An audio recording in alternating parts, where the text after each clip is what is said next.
Hello friends, स्वागत है आपका फिर से एक और बार मिंट टॉक इंडिया में। और हम पढ़ रहे हैं एनसीईआरटी क्लास 5th ईवीएस का chapter 3 from tasting to digesting और यह है पार्ट 2। चलिए चैप्टर को आगे बढ़ाते हैं। Food enters our mouth. हमारे मुंह में हमने खाने को टेस्ट तो कर लिया, अब मुंह के अंदर जाके खाने का क्या होता है, चलिए आगे पढ़ते हैं। सबसे पहले तो हमारे जो दांत होते हैं वो हमारे खाने को चबाने में मदद करते हैं, जैसे कि आप इस फोटो में देखिए। उसके बाद हमारे मुंह में और क्या होता है, हमारे मुंह में होता है सलाइवा। सलाइवा मतलब हमारे मुंह की जो थूक होती है वो। सलाइवा हमारे खाने में मिक्स होती है और हमारे खाने को सॉफ्ट बनाती है, जिससे कि हम खाने को अच्छे से इजीली निगल सके। उसके बाद हमारे मुंह में जीभ होती है जो हमें 4 तरीके से मदद करती है। कैसे? सबसे पहले तो जीभ हमारे फूड को लेफ्ट साइड और राइट साइड हिलाने में मदद करती है, ताकि हम अच्छे से खाने को चबा पाए, लेफ्ट साइड भी चबा पाए और राइट साइड भी चबा पाए। उसके बाद जीभ हमारे खाने को सलाइवा के साथ मिक्स करने में भी हेल्प करती है, क्योंकि फूड तो मुंह के अंदर घूमता रहता है और उसके साथ ये थूक मिक्स होता रहता है। उसके बाद जीभ हमारे खाने को गले की तरफ धक्का लगाने में भी हेल्प करती है, जिससे कि हम खाने को अच्छे से इजीली निगल सके। It pushes back the food for swallowing. Chew it or chew it well. What is the difference? आप सिर्फ चबाते हैं या फिर अच्छे से चबाते हैं, इन दोनों में क्या डिफरेंस है? इसके लिए try this together in class. सबसे पहले आप क्या कीजिए, each of you take a piece of bread और रोटी और सम कुक्ड राइस। एक ब्रेड, छोटी सी रोटी का टुकड़ा या फिर थोड़ा सा पकाया हुआ चावल लीजिए, उसे अपने मुंह में रखिए और उसे 3 to 4 टाइम्स च्यू कीजिए और सीधा निगल लीजिए। ठीक है, उसके बाद बताइए, did the taste change as you chew it? सिर्फ आप 3 से 4 बार उसको चबा के ही निगल लेते हैं, तो आपको क्या उसके टेस्ट में कुछ चेंज महसूस हुआ? Now take another piece. अब रोटी का एक और टुकड़ा लीजिए and chew it 30 to 32 times. अब उसे 30 बार या फिर 32 बार आराम से चबाइए। Now was there any change in the taste after chewing so many times? अभी क्या आपको उसके टेस्ट में कुछ चेंज महसूस हुआ? आपको जरूर महसूस होगा, क्योंकि जब हम खाने को सिर्फ 2-3 बार चबा के ही निगल लेते हैं तो खाने के पास उतना टाइम नहीं होता कि वो हमारे मुंह के थूक के साथ मिक्स हो सके। लेकिन अगर खाने को हम 30 टाइम्स 32 टाइम्स चबाएंगे तो खाने के पास बहुत टाइम होगा हमारे जीभ के थूक के साथ मिक्स होने के लिए, और जितना ज्यादा थूक के साथ मिक्स होगा उतना ज्यादा ही हमें खाने का टेस्ट आएगा। ठीक है, जैसे कि आप ये काम कर सकते हैं गेहूं के साथ। आप गेहूं के दाने को जितना चबाएंगे ना, गेहूं में वैसे तो टेस्ट होता नहीं है, लेकिन आप गेहूं को जितना ज्यादा चबाएंगे, 30, 32, 35 बार चबाएंगे, आपको ये गेहूं मीठा लगने लगेगा। गेहूं का स्वाद स्वीट फील होगा, है ना? ये कमाल की चीज, आप करके देखना। तो फिर if you chew 3 to 4 times, there will not be much change in the taste. But if we chew 30 to 35 times, there will be a change in taste. The food will begin to taste sweet. Has anyone at home told you to eat slowly? क्या आपको घर में कभी किसी ने बोला है कि खाने को थोड़ा धीरे धीरे अच्छे से चबा कर खाओ? And chew it well so that the food digests properly. जिससे कि हमारा खाना अच्छे से हजम हो सके, ऐसा किसी ने बोला है? आपको ऐसा क्यों लगता है, ऐसा क्यों बोला होगा? Yes, my mother always tells me to eat slowly. माँ हमेशा बच्चों को बोलती है कि धीरे धीरे अच्छे से चबा कर खाओ। ऐसा इसलिए क्योंकि it is necessary for easier swallowing. अच्छे से खाने को चबाना जरूरी है, उसको अच्छे से निगलने के लिए, और खाने को हजम करने के लिए भी जरूरी है कि खाने को हम अच्छे से चबा लें। Imagine you are eating something hard. आप सोचो कि आप कुछ सख्त चबा रहे हो, like a green guava, जैसे एक कच्चा अमरूद जो कि कितना सख्त होता है। what kind of changes take place in it. जैसे ही आप उस गुआवा को बाइट करेंगे और बाइट करने से लेकर उसको अच्छे से चबाने से लेकर स्वेलो करने तक उस गुआवा के टुकड़े में क्या क्या चेंजेस होंगे। सबसे पहले तो when I bite a piece of guava, it is hard. जब हम गुआवा के टुकड़े को बाइट करते हैं तो वो बहुत ही हार्ड होता है, सख्त होता है और वो टेस्ट में थोड़ा सा खट्टा खट्टा फील होता है। लेकिन after chewing for some time, जब हम गुआवा के उस टुकड़े को चबाते जाएंगे तो वो सॉफ्ट हो जाएगा और मीठा मीठा टेस्ट करने लगेगा। ऐसा इसलिए क्योंकि हमारे मुंह का जो सलाइवा होता है, जो थूक होता है, वो खाने में मिक्स होकर खाने को सॉफ्ट कर देता है और खाने में थोड़ी सी मिठास का फील करवाता है और खाने को अच्छे से हजम भी करवाता है। Now what is digestion? Digest का क्या मतलब होता है? क्या मतलब होता है जब हम बोलते हैं कि खाना अच्छे से हजम होना चाहिए? खाना हजम होने का मतलब ये है to change the food in your stomach so that it can be used by the body. हम जो खाना खाते हैं वो क्यों खाते हैं? ताकि हमारे शरीर को उससे कुछ ताकत मिल सके। अब खाना जब पेट में जाएगा तो खाना ताकत में कैसे बदलेगा? खाना तो खाना होता है, उससे ताकत कैसे आती है? उस खाने को जब हमारा शरीर हजम करता है, उसको पचाता है, तब हमारे शरीर को पोषण मिलता है।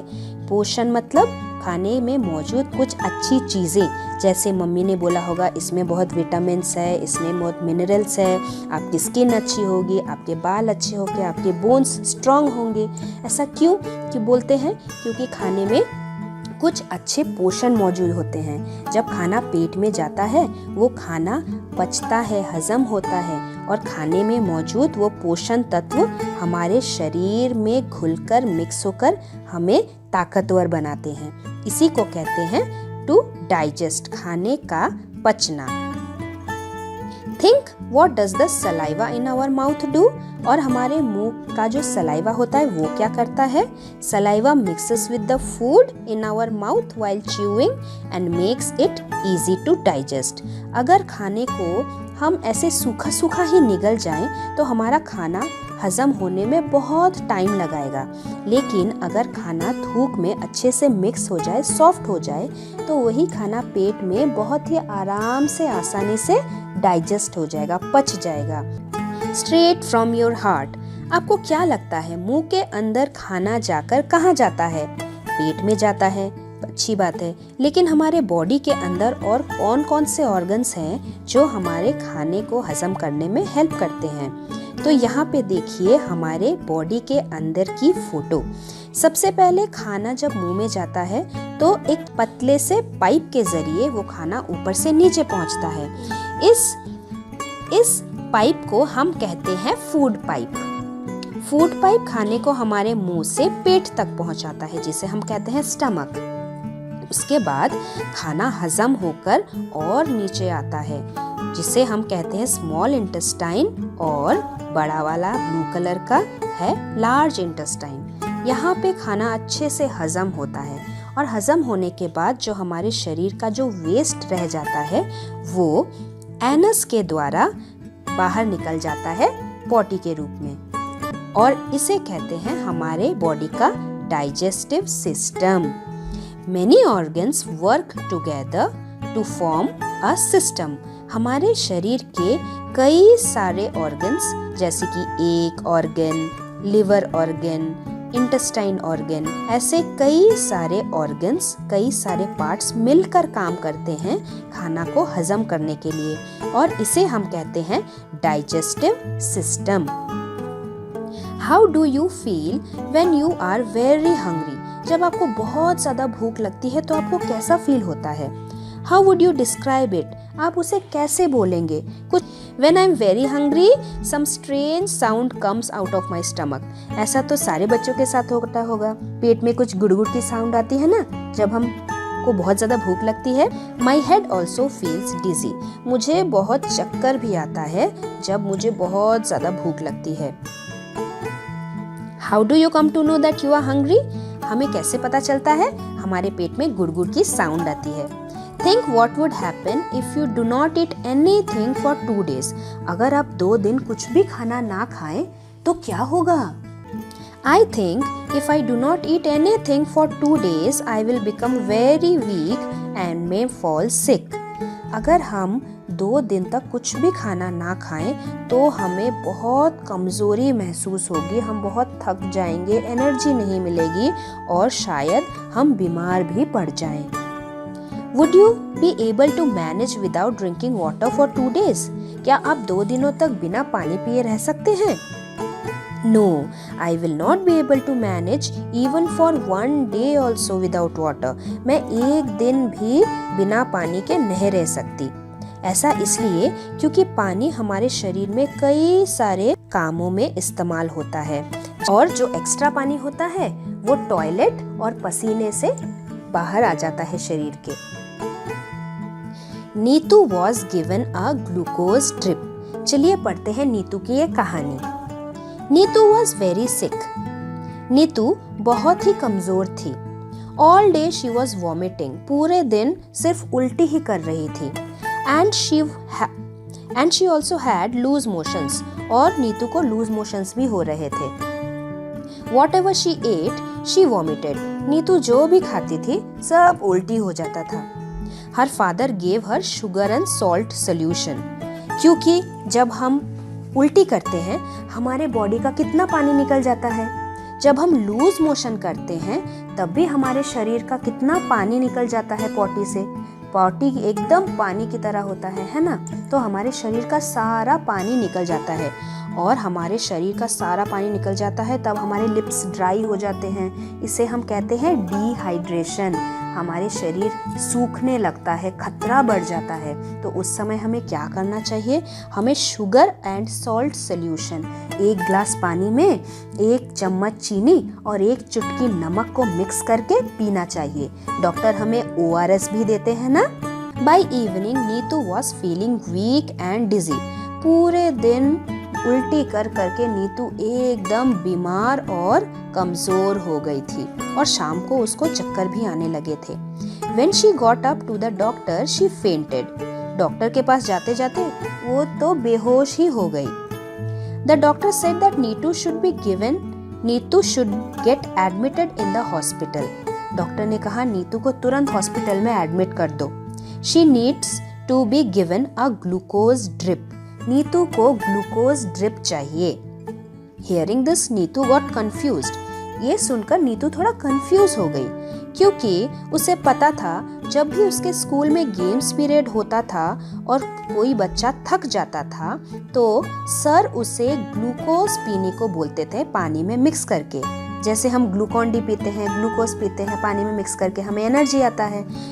लेकिन अभी डॉक्टर ने कहा कि उसे ग्लूकोज ड्रिप देना है। तो ये ग्लूकोज ड्रिप होता क्या है? Have you heard the word glucose? क्या आपने भी कभी ग्लूकोज के बारे में कुछ सुना है? In case of vomiting and loose motion, हमारे शरीर का काफी सारा पानी निकल जाता है।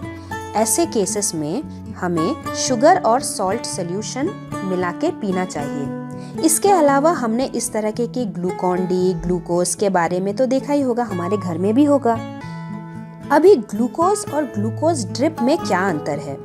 ग्लूकोज जो होता है वो पानी में मिक्स करके एक सॉल्यूशन सा बना के हम पी जाते हैं जो कि सीधा हमारे पेट में पहुंचता है।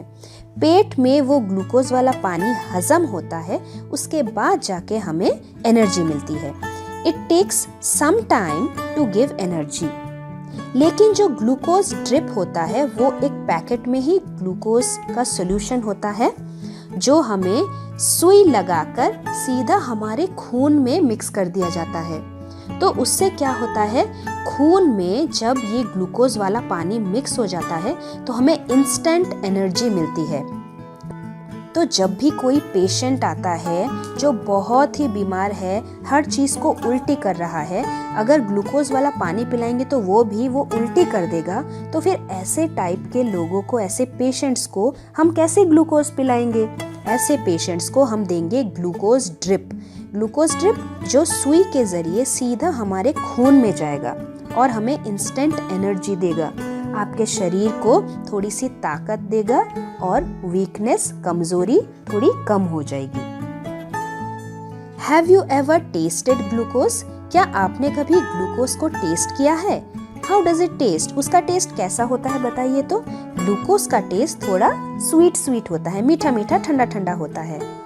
Have you or anyone in your family been given a glucose drip? क्या आपके परिवार में भी कभी किसी को ग्लूकोज ड्रिप लगाया गया है? When and why? मे भी आपने देखा होगा कभी आपके ग्रैंड पेरेंट्स जब बीमार पड़ गए हो, हॉस्पिटल में एडमिट हो, तो उन्हें ग्लूकोज ड्रिप चढ़ाया गया हो। नीतू's teacher used to tell girls to have glucose while playing hockey. School में जब बच्चे स्पोर्ट्स खेलते हैं, हॉकी, फुटबॉल, क्रिकेट खेलते हैं, तब स्पोर्ट्स टीचर कहते हैं कि उन्हें भी ग्लूकोज वाला पानी पीना चाहिए। आपको ऐसा क्यों लगता है कि क्यों पीना चाहिए?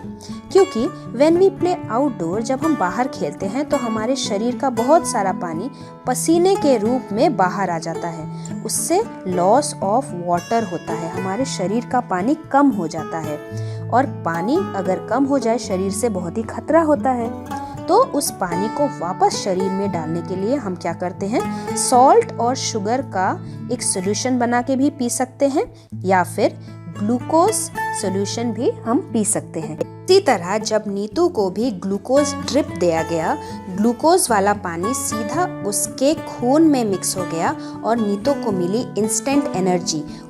उससे उसकी कमजोरी भी दूर हो गई और नीतू जल्दी से मेडिसिन लेकर ठीक भी हो गई।